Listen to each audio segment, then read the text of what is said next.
So it's left to 3 coordinators, right, to make the sprint from a slow cooking first session, okay? What about ARTS? ARTS is a research project that looks on the accelerating dynamics with looking also on the rescaling and scaling dynamics of sustainability transitions. I'm going to really try to keep time on 5 minutes. And we start with, of course, the understanding that contemporary sustainability transitions are multi-actor processes. They are multi-sectorals. It makes no sense to talk only about one sector and how different dynamics evolve over it. And at the same time that we don't look only on technological innovations, we don't neglect them, but we talk about multiple innovation processes.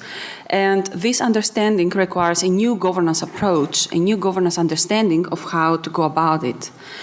And we have a common ground as a consortium that we were all very passionate to look on community initiatives and transition initiatives, as we call them, coming with a lot of knowledge from the ground on how single initiatives have developed, what type of impact they bring, which new questions they pose, and new challenges for governance, for policy, and for polity.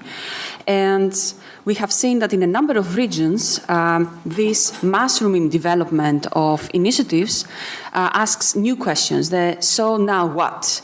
We have experimenting on the grounds that really works, that shows the fruits, but we don't know what to do as a next step. So with this very practical question coming and from the community, but also from policymakers, we thought of looking on new set of research questions, and this new phase, this unexplored territory within transition studies, that is the acceleration phase of transitions, is the phase that we enter as society when we have a lot of innovation, a lot of experimentation maturing, and is already creating tensions and pressures to the existing status quo.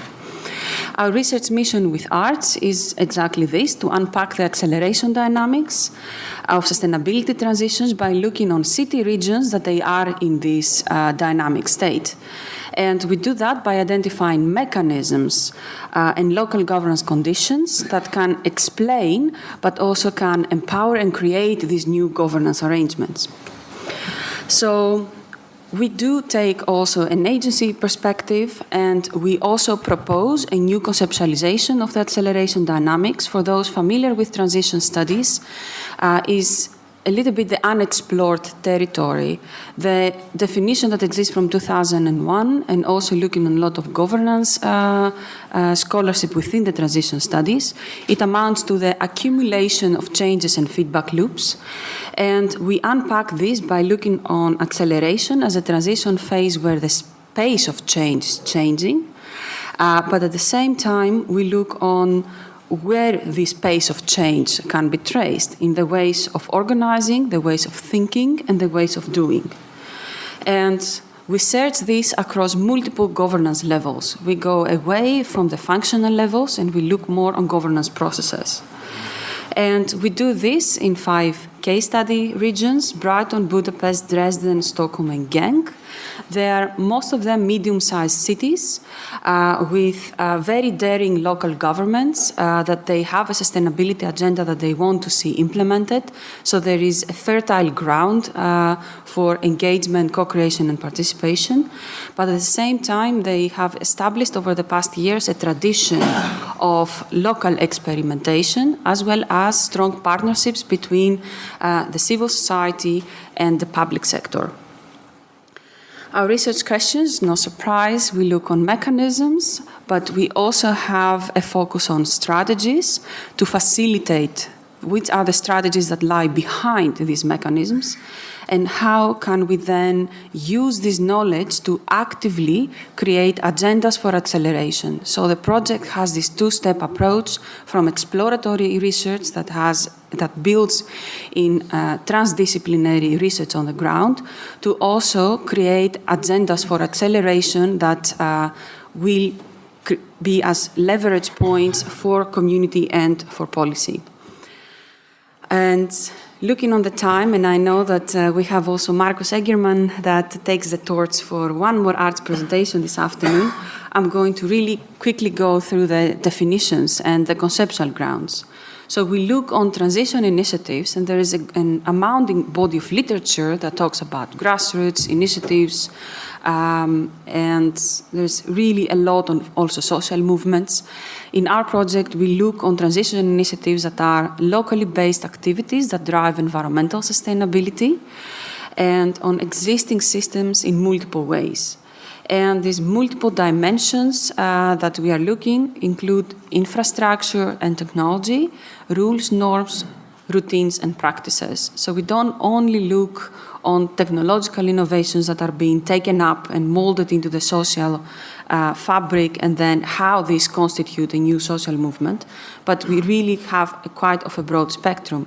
At the same time, in the arts project, we don't only look on community-based initiatives. We take really a mixed approach. We look on business-led initiatives, community-led, policy-led, and partnerships of those. We have, after 18 months in the project, a lot of empirical ground covered. These are pictures of some of the initiatives that have been under our careful eyes, and you can also see that we have a different engagement process with citizen bloggers also taking the pulse of the transition dynamics in these regions. And so far, we have conceptualized, theorized on which are these mechanisms for accelerating dynamics and how do they look on the grounds. We propose 5 mechanisms, and the next steps of the project is to find out the patterns, how these mechanisms relate, and how they take the different shapes and colors in the different contexts, with the aim to have a common narrative around acceleration dynamics. And I'm going to present very quickly these 5 mechanisms now. The first is on upscaling, and it's not just growing big, but it's also changing the size and broadening the objectives and the operations of initiatives on the ground. So it's growing up in terms of members, supporters, and users, but also on broadening the objectives of one objective. The picture is from Budapest and the cycling initiatives and how they scaled up with an example of their biking movement taking over the city in May this year. Replicating as the way of one initiative being replicated, mimicked by another initiative or different actors within the same spatial territory. So from one superhero to multiple superheroes. We see that, for example, very dominantly in Stockholm, from 1 to hundreds of urban agriculture initiatives. Then we see the coupling and creating synergies, where different transition initiatives, they find ways to collaborate on creating resource, policy, learning, social synergies, and exploit them by creating these alliances. Then we say, okay, if we also look how the impact of all these initiatives and their workings, they also work not only between them, but also how they impact, influence existing local governance dynamics, local politics, local discourses. The 2 mechanisms that they capture this, the one is embedding, so is scaling deep, as you might see in more organizational theory, but from our governance eyes, we look on how these initiatives embed new ways of doing, thinking, and organizing into city regional governance patterns.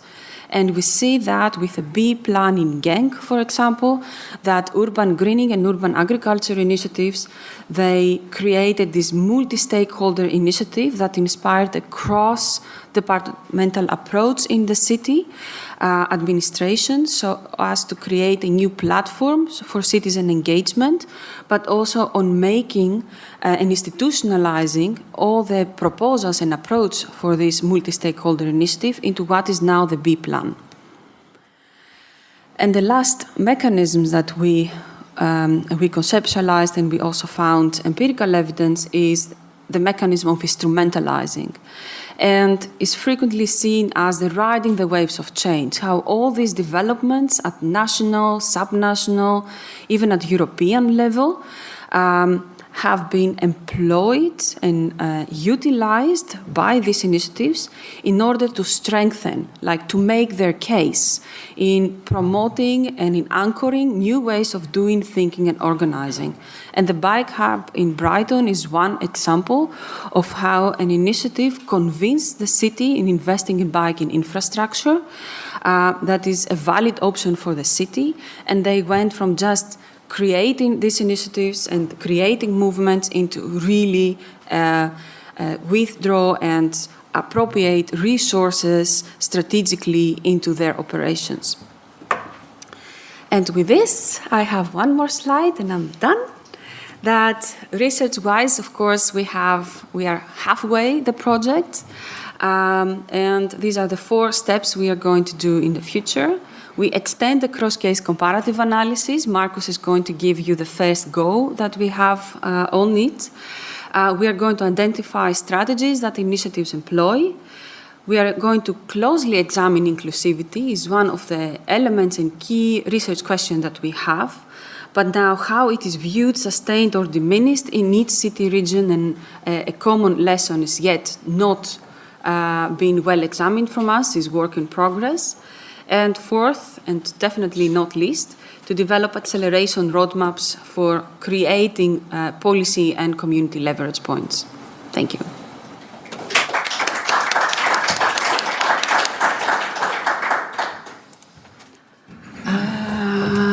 Pathways.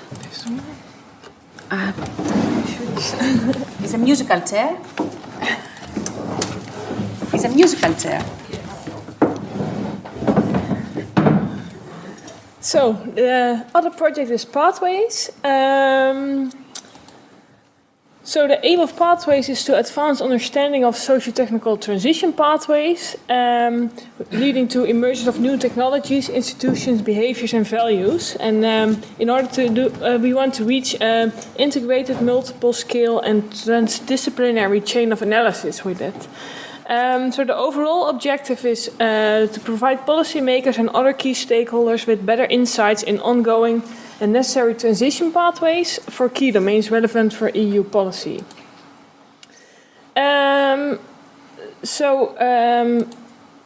To start with, as I already said, there are 3 different scientific approaches combined in pathways. First of all, the integrated assessment models. And they are mainly used to support formulation of strategy, for example, for climate policy, so how to reach the 2 degrees target, for example. It results mainly in timing, indication of optimal portfolio of measures, but also distribution across regions, countries and sectors. The second approach is the transition science approach. This picture is of the multi-level perspective, and it provides insight into the factors that determine the success of a transition. It's more looking backwards at historical applications, and it looks for the most successful examples of transitions in the past.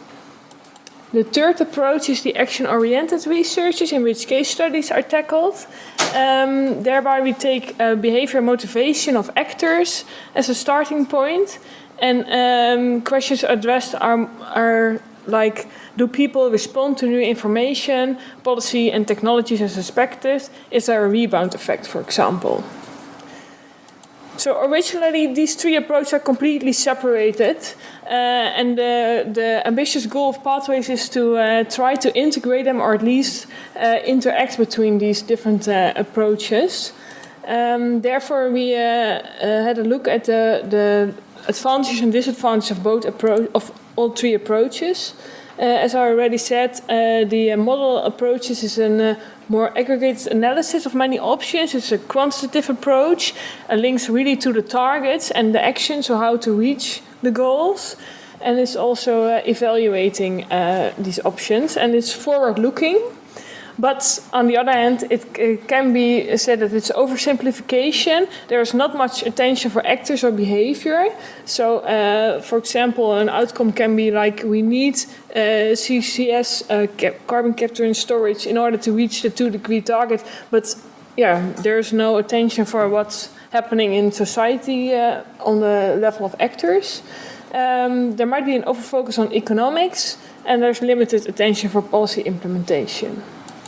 So transition science, it focuses on different relevant elements, and there's attention for multiple actors, but also institutions and rules, and dynamics of change over time. But it's mainly descriptive, what makes it difficult to generalize, and there's only limited attention for forward-looking for targets, and policy advice is often on complexity. In action-oriented research, this is really close to the real-world complexity and allows for experimentation.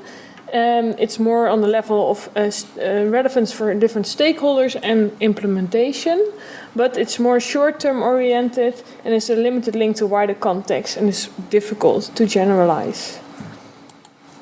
So this is actually the idea behind the pathways approach. So we try to integrate and see what the linkages are and what different approaches can, how they can feed into another approach, and to, in the end, make it a more multi-analytical approach to transition pathways.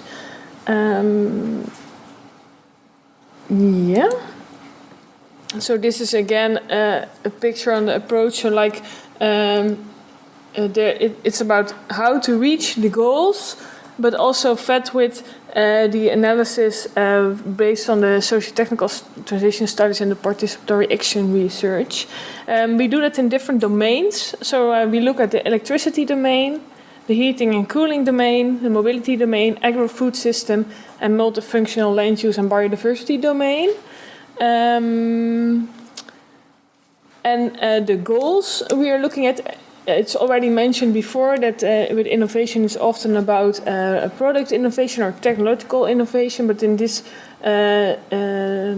project there are different kind of innovations central, which all have societal goals. So it doesn't have to be technology, it can also be a social change. So this is an overview of the project. We have 3 different work packages from the different scientific disciplines, and they all look at the 5 different domains. And in the end, we are trying to compare not only within domains but also over domains. And furthermore, the different domains are also studied in different countries. For example, for electricity, we are looking at UK and Germany. For agro-food, we look at the Netherlands, Hungary, and Netherlands and Hungary. For heat, Sweden is involved as well, and UK and Germany. And so the different work packages look at. So work package 2 on the multi-level perspective is looking at different countries, and also work package 3 in different countries. So in the end we try to see what we can learn from this. So these are our partners in the project, and that's maybe.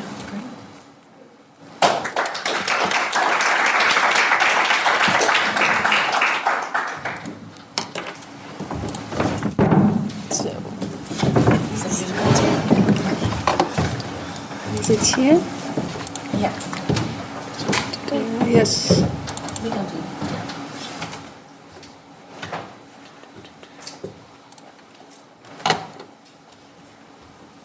Oh, you want to start? Yeah, I think okay. Hello, everybody. My name is Anna Holsten. I work at the Potsdam Institute for Climate Impact Research. I'm really glad to have the opportunity here to present the TESS project, and thanks for the invitation. These are all the partners involved. Here with us today is Liz Dinney from the James Hutton Institute. Oh, sorry. Thanks. What is TESS about? Sort of in a nutshell, we aim at measuring environmental impacts of community-based initiatives, which we term CBIs, just to make sure you understand me. Also including carbon reductions. And I will go into a bit more detail in my presentation on this. We want to understand success factors of different initiatives, why some functions better than others, in which context they function, in which political and social context, identify the, as I said, policy environments, and then recommend suitable strategies and recommendations for policymakers.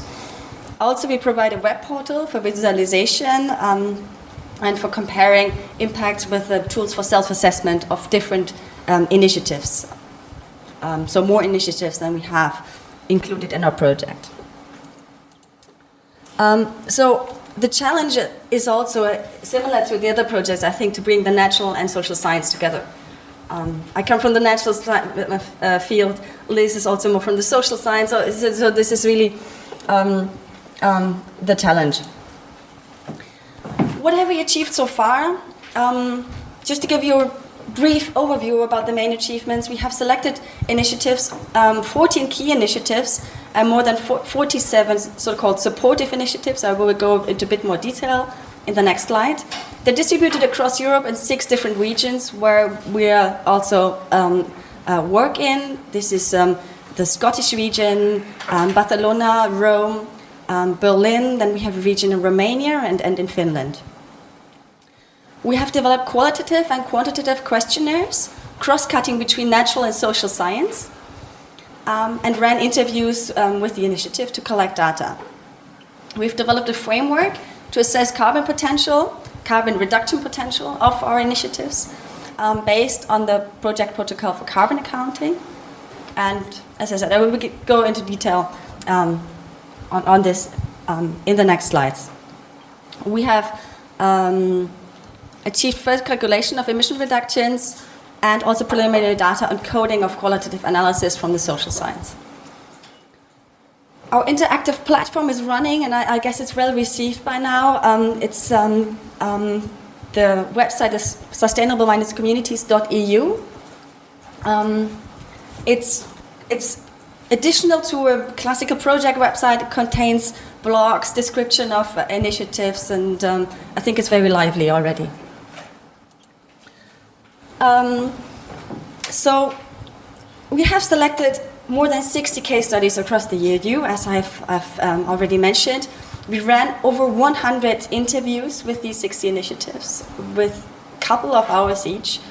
So there's a really rich set of data that we have gained until now.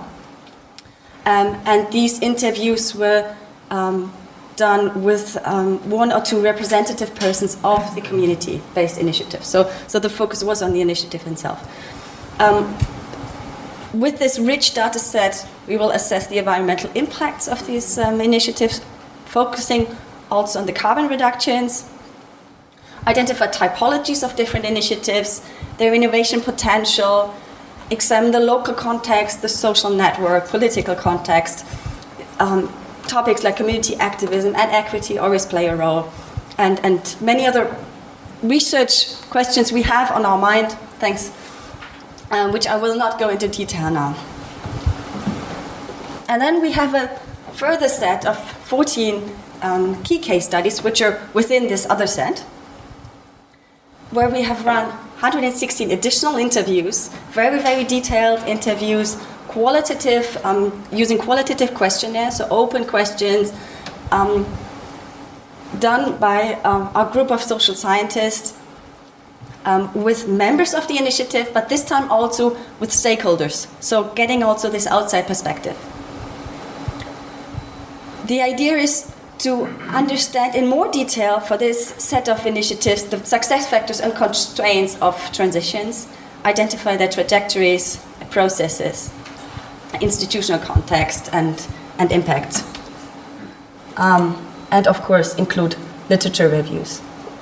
To go in a bit more detail into these key case studies, what we can really draw from these interviews, these qualitative interviews, of these 14 case studies is really trajectories of how they spread in space and in time across communities and how the members evolve.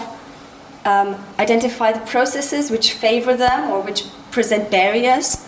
The societal, social, and attitudinal and behavior transformation which this involves. Why some persist and others not, and potential spin-offs. And the other points I would just quickly go over: institutional arrangements and how these initiatives impacts across various sectors. This is more from the field of the social science. I wanted to give you a very quick overview about a specific task in the area of natural science is calculating emission reduction. I think that's quite new regarding the entity of community-based initiatives.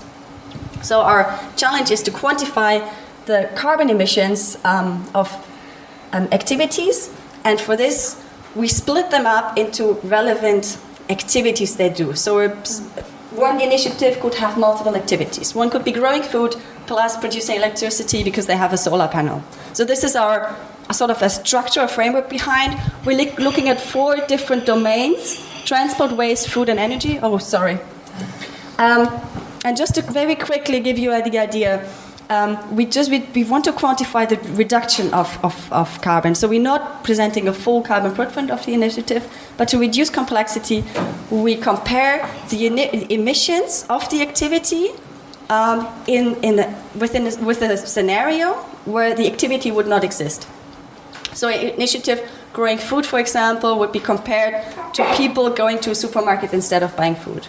So that's our basic idea, and this structure we follow for all the activities that we define and we develop concepts for so far. So it's not a full carbon footprint, and it's based on these set of activities that we managed to quantify. We're positive that we can manage to quantify with very, very scarce data we have. So we go over this. So thanks for your attention.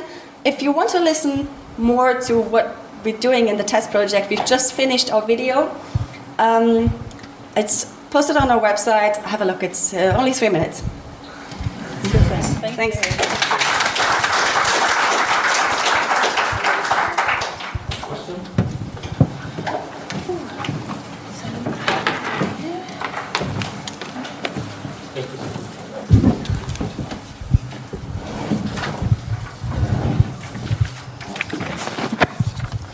Yeah, thanks. I have a question about TESS. Are you, in terms of the impact you're looking at, I'm always wondering whether these community-based initiatives are leading to greater environmental literacy of people in a certain area. Are you looking at that as well, or are you looking more at the physical impacts? This is one of the major challenges that we would like to address in the activity of quantifying carbon reductions. I presented only a limited set of activities, and maybe you noticed that many of the activities you have in mind are not represented in there. It's educational activities, symbolic activities, raising awareness, and with the data we get from these initiatives, we will not be able to tackle them in a quantifiable way, I think. Yeah, However, I didn't mean that. I yes. meant that actually initiatives in the field of food or transport or energy can have as a kind of unintended side effect. Yes. That it has an educational function. Definitely. Thanks for the point. And it's something I should put as a huge disclaimer actually on the slide, is that what we're able... I was just giving you an example of this quantification of carbon. It's just a part of what they do, and we know they're doing much more than what we can be able to quantify. They're engaged in exactly educational activities, raising awareness, which actually has a major effect. And we address this with a qualitative way. Okay. Yes. Question. But as I understand it, you were kind of showing us that you've identified these 5 mechanisms, and then the next step is you're going to look for patterns. And you said, I think your exact words were shapes and colours. different shapes and colours of patterns, and I was fascinated by that. What you might mean by different colours of patterns, because it seems relevant to this meeting. Especially in terms of, because shapes to me is how the links and the feedback loops between these mechanisms to make this pattern. But the colors is also the different narratives and the different, you can say, how they conform or they stretch the existing dominant narratives or local politics in their own context. So this for me is the same pattern, the same shape of a pattern that connects different mechanisms, might have a different impact, stretch, transform, conform, confront, across the different regions. This for me is the color the same shape can take. So it's about the narrative around the mechanisms. You Yeah. identify the mechanism, and one mechanism leads to another, but there can be different justifications for that happening, different stories. Yes. And this is the discussion we are entering now massively in arts. Because we have the in-depth case studies in each region completed, and now we are entering exactly this. What are the cross-case similarities, differences, patterns that we observe, and which type of narratives we see emerging, even though we might see in a mechanic way the same pattern, but there's a different narrative that comes with it in the different regions.